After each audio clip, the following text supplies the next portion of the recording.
The following program is a PBS Wisconsin original production. We're just looking to not have our ideas precluded from discussion. Tensions flare at the Capitol. This is to release the money so that we can finally get this project going. As lawmakers take a big first step toward large-scale prison reform. Our correction system is in a world of hurt right now. We need to move it forward. I'm Frederica Freiberg. Tonight on Here and Now, what's on the table for plans to begin an overhaul of the state's troubled and outdated prisons? Tariffs, labor shortages, and increasing health care costs, the hits keep coming for Wisconsin farmers. But could there be some relief? And food banks brace for increased demand. It's Here and Now for October 31. Funding for Here and Now is provided by the Focus Fund for Journalism and Friends of PBS Wisconsin.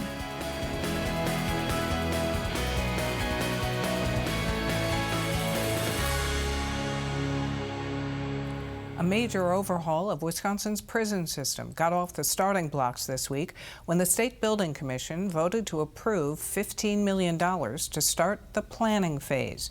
As Here and Now reporter Stephen Potter tells us, Governor Tony Evers' 6-year, $500 million plan is wide-ranging and touches multiple institutions across the state. We need to ensure that folks that are currently incarcerated need to have adequate conditions, at least. That's the bare minimum. In a proposal from Governor Tony Evers that's supported by his fellow Democrats in the state legislature, several significant upgrades and changes would be made to the state prison system. The only path forward, and I certainly hope that we can still find a way forward, is through bipartisan consensus. Recently, Evers again urged the State Building Commission, which met earlier this week, to approve spending $15 million to set in motion what he calls a comprehensive correctional facilities plan. The governor first unveiled this plan, which he calls a, quote, domino series of projects across 6 DOC facilities, during the state budget process earlier this year. These steps are each a critical part, a crucial part of this comprehensive plan, and they have to happen together. Primary among these changes is closing the Green Bay Correctional Institution, a 125-year-old facility which has seen severe understaffing and overcrowding issues, as well as inmate violence and lengthy prisoner lockdowns. Another change would be to transform the Waupun Correctional Institution into a, quote, vocational village that would create skills training and workforce readiness programs for inmates to help them land jobs after their release. Other changes include converting the Stanley Correctional Institution into a larger capacity maximum security facility and converting the John Burke Correctional Center, also in Waupun, into a female institution and adding hundreds of more beds there. The Evers plan also calls for adding more minimum security beds to the Sanger B. Powers Correctional Center in Outagamie County and to convert the long-troubled youth prisons of Lincoln Hills and Copper Lake in far northern Wisconsin into adult facilities. There's not an alternative to my plan that is safer, faster, and cheaper, period, except for doing nothing. State Senator Dora Drake, who represents parts of and some suburbs of northern Milwaukee, wants to see the funding for the plan move forward. Put funding where it needs to go so we can close down some of our facilities that we know are severely outdated and it's harmful for folks that are incarcerated and the workers. Provide a different system where we are providing vocational opportunities. Separate and aside from this push for Governor Evers' new prison plans, there is already major change underway for where the state houses minors convicted of serious crimes. And that's through the construction of a brand new youth prison for boys in Milwaukee being built in Senator Drake's district. With money already allocated, the new youth prison in Milwaukee is expected to cost $78 million. It will include educational, vocational, counseling, and recreational programs aimed at lowering the recidivism rate for young people in the juvenile justice system. It's needed just because our children need to be closer to home. If we're serious about uplifting our young people, then all of us have a part to play in that, point blank period. Drake points out that the state corrections system needs all of these changes, and even more adjustments, to better help the majority of prisoners who will, ultimately, be released. Whether you're a child or an adult, you are coming home. And so what are we doing to ensure that you get the wraparound services to not only come back home and have a fair shot at being successful, but what can we be doing as a state in being proactive? Reporting from Madison, I'm Stephen Potter for Here and Now. Despite the unanimous consensus to approve funding for this initial planning phase, it was not without friction between Republican members of the commission and its chair, Democratic Governor Tony Evers, over how these funds will be used and who will have input in this forthcoming planning process. And again, I think the $15 million was put forward with the idea that there could be a collaborative process. That's not in what was brought forward to the Building Commission. We never got to this point because we never had a vote like this. This is important for the state of Wisconsin to understand that we are serious about this project. We will continue, you have my word, I'm here for another year and several months. And you have my promise to you is that this is one step of many. And that step will include all the legislators that want to be involved. We've tried to do that in the past. What we have thus far didn't come just from us. It came from other legislators. And so we're hoping for that to happen going forward. State Senate President Mary Felskowski is a Republican member of the Building Commission and, along with other Republicans, voted with reservations to fund the planning phase. We sat down with Senator Felskowski at the Capitol following the vote. Thanks so much for doing this. It's a pleasure. So the $15 million that the commission unanimously approved is meant to start the planning process. And Governor Evers said, quote, "It's important for the state to know we are serious about this project." How serious are lawmakers taking this prison revamp project? So the state and the lawmakers have been very serious about this since, I think it was 2018, when we passed the closure of Lincoln Hills and moving forward with the SJOs. And if you look at it, we've had numerous council studies around revamping corrections. We've had legislators from the Green Bay area trying to close the Green Bay Correctional Institute for years and do other types of reforms. So this has been a forefront for a lot of us for a lot of years. But what concerns do you have even ahead of this planning process? So I think, corrections has been in disarray under many governors.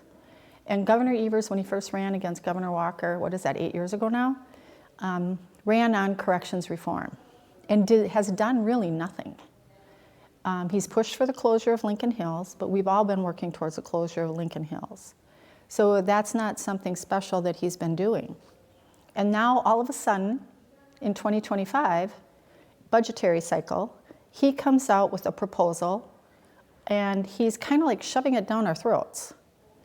And he didn't include anybody in this proposal, not his own legislative Democrats. And he's kind of given us a take it or leave it proposal. I don't think that's how this should work. Now he wants $15 million to move forward with that plan. There was a press release that yesterday the governor didn't even seem like he remembered putting out 2 weeks ago that said you have to release this money, don't hold it up, whatever. You took objection to that. Mm-hmm. How is that a bipartisan move forward? And under his proposal, because right now we have over 1,100 medium security inmates that are housed in a maximum security institutions. And because of that, they're not receiving any programming to help them. They're not where they need to be. Under this proposal, he's releasing them into society in order to move forward with the building modifications that he wants to do. So you're going to take 700 people that have had no programming and release them under a program, earned release, that normally they would go through programming, mental health programming, and other things, and just release them into society? How is that good for the safety of constituents, to release people out into society? And if you look at some of the crimes that have been committed by these people, it's not safe. It's not well thought out. And the sad part about it, we don't have to do that. We gave them alternatives yesterday where we could expand Jackson, We could expand Cheetah, move people into those programs. Lincoln Hills can be converted. We can take over 500 inmates there, close Green Bay, and expand on other areas. It's just not, what he's doing is not well thought out. In the meantime, though, he said to you that you have my promise. This is one step of many, and the next step will include all legislators that want to be involved. Are you confident in that promise? I'm not going to use the term confident, cautiously optimistic. Cautiously optimistic. Is there danger of partisan politics kind of derailing this whole effort to redo the correctional system in Wisconsin? That's what's been happening so far. I'm hoping that with the governor's words yesterday, we get away from partisan politics and move towards doing what's right for the citizens for once.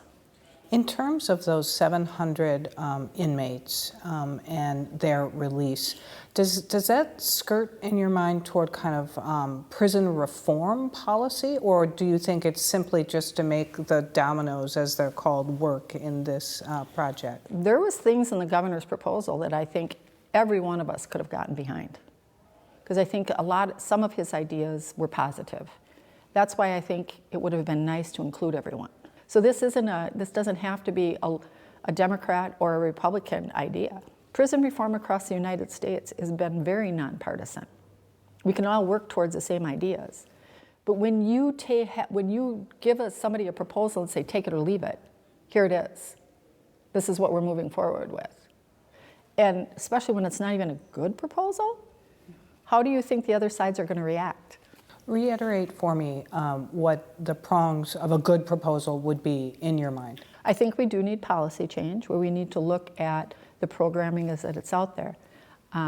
Former Assemblyman Mike Schra had the idea around I'll use Waupun for example, of making that into more of an academy where medium and minimum security inmates could get programming, education, so that when they are entry into society, they are ready to go and they're educated into a work environment so they can become productive members of society. One of the things that we see around prisoner reentry, if they can have a home, have a job, and become productive, they are much less likely to reoffend.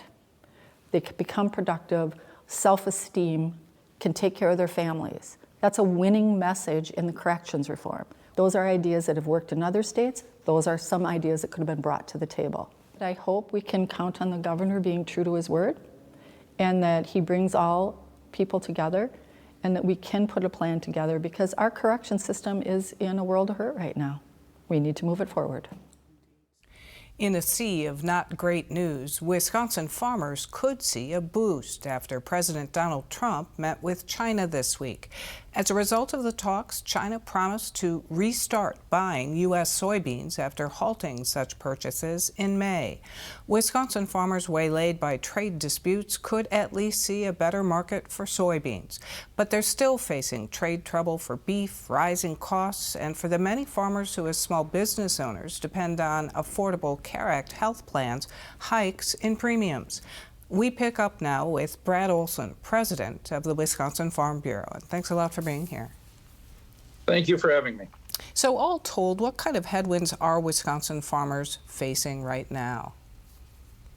Well, just increasing costs, fertilizer, feed, all of those are increasing at a time when other than the price of fat cattle, everything is down. Corn are down, beans have been down.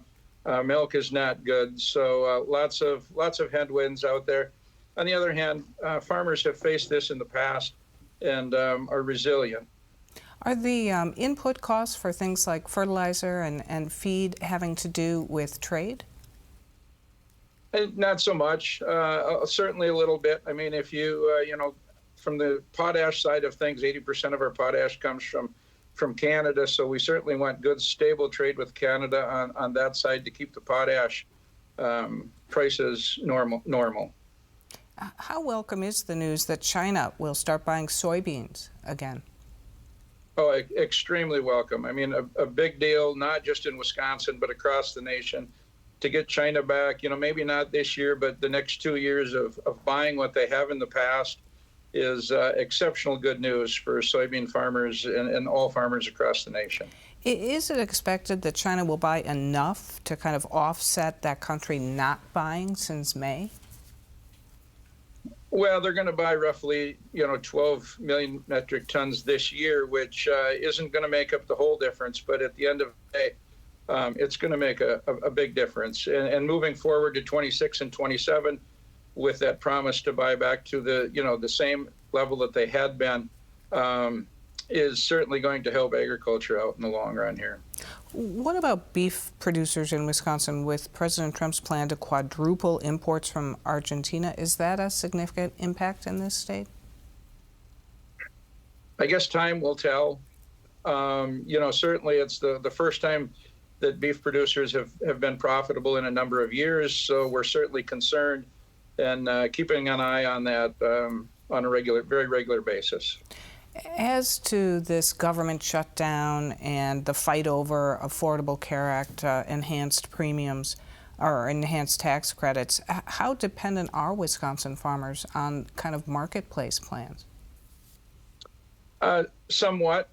Fortunately, Wisconsin Farm Bureau is again this year going to try and get the Tennessee Health Plan passed here in Wisconsin, which would help farmers considerably that are in that in between. Maybe are not eligible for the Affordable Health Care Act, but at the same point can't afford regular health care from companies across the state or the nation. So again, we're working on trying to find that middle ground where we can help members out. And what does that health plan offered by the Farm Bureau do? I mean, what is that plan? It's just a health plan that, not necessarily insurance, but a plan that is typically, like I say, it isn't for people who necessarily on the affordable health care, but also people who cannot necessarily afford it. It finds them people that are in between, right? And so that would require legislation from the state? It would require legislation from the state and being signed by the governor. 14 other states around the nation have it. And what are the prospects for that happening? A little better than 50-50, I think. Well, those aren't bad odds, really. But no. On another kind of hot topic, the 2025 Farm Bill, the largest piece of which is SNAP, which we're all talking about right now. How is work on that progressing? Well, there again, we need not just for SNAP benefits, but everybody across the nation, farmers, everyone in day-to-day businesses. We need to get the federal government back up and going again. You go to the airport, the TSA people aren't necessarily being paid. We need those people to be paid, and hopefully this week we'll see some movement and get the government open again, and get those people paid, as well as get recipients of federal programs taken care of. Another issue that has been discussed a lot in the ag world is labor and labor shortages. Is that something that Wisconsin farmers are increasingly struggling with? Yeah, I think so. It's agriculture is a labor-dependent business, and so it has always been that. And we've just, rural America, rural Wisconsin is shrinking, so we don't have those neighbors and those other farm kids to necessarily fill those jobs. We leave it there. Brad Olson, thanks very much for your time. Thank you very much. As of tomorrow, SNAP, or food share benefits, are due to run out because of the government shutdown. Wisconsin gets about $115 million a month from the feds to help some 700,000 people be able to buy groceries. State Attorney General Josh Kaul signed on to a multi-state lawsuit to tap contingency funds in the USDA to cover SNAP into November.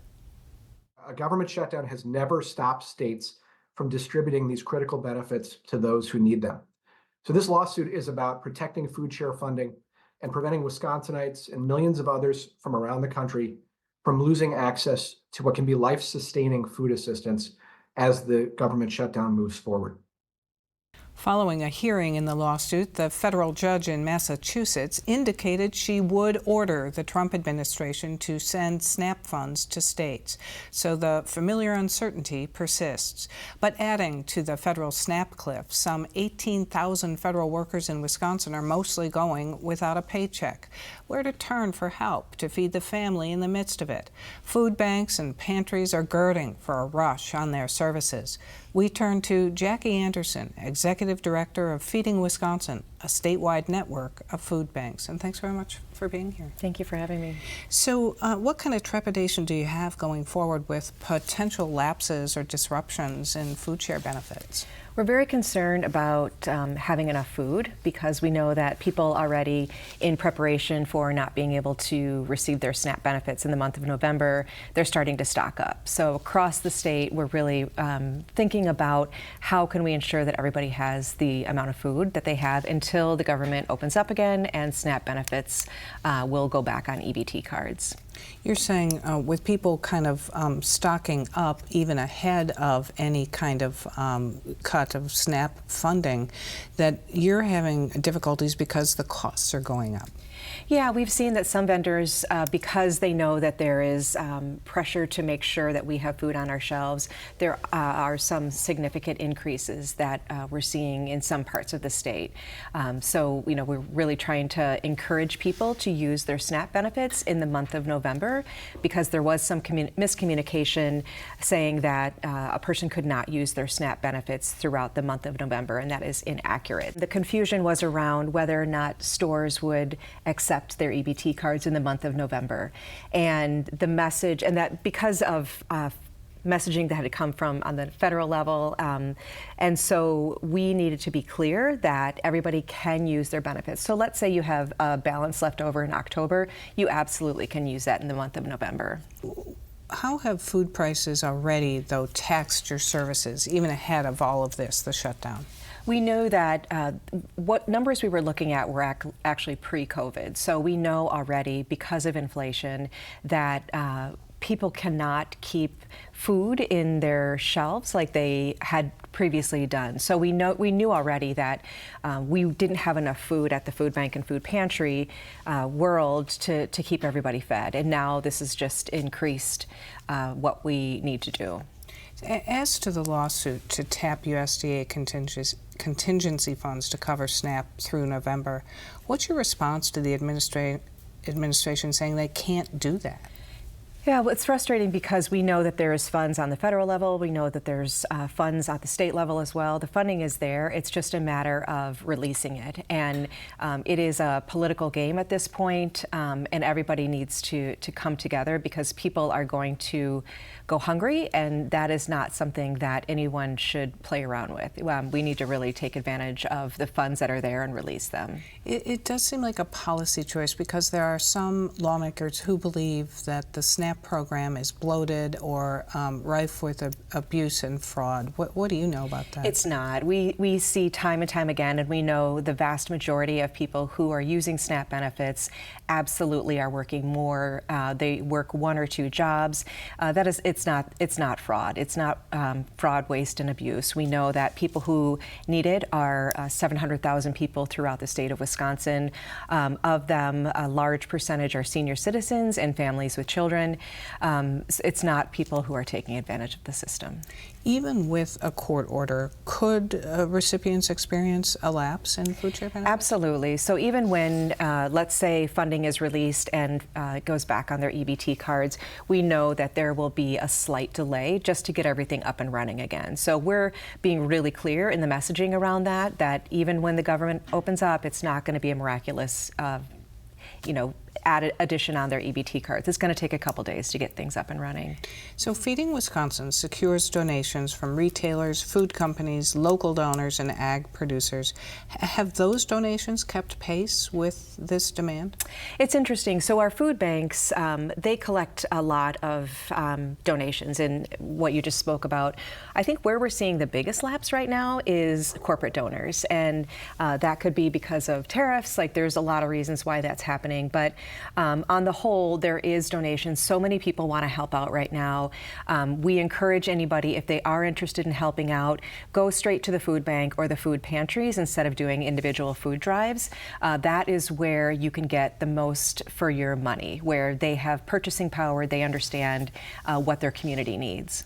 So for people who have never sought out food pantries, what should they know? Yeah, they should know that our food pantries are welcoming and that they are there to help the community. They try to communicate what is available. All food banks and food pantries, their times are listed on their websites, and sometimes those change based on if it's a mobile pantry. Also expect long lines. We're seeing right now, where there used to be maybe an hour-long line, now it's 2 to 3 hours long. So expect a delay. If you could get there during the distribution hours early, that will help ensure that there's enough food for you. Is it true that right now there are many first-time users kind of pantries? Yeah, absolutely. Especially in those military communities, we know that there are first-timers. Anyone else who is a federal worker, if they're not getting paid, we know that they're going to be first-timers, as well as just people who are struggling because of the cost of groceries right now. So absolutely, the number of first-timers is high. All right, Jackie Anderson, thanks very much. Thank you. For more on this and other issues facing Wisconsin, visit our website at pbswisconsin.org and then click on the News tab. That's our program for tonight. I'm Frederica Freibert. Have a good weekend.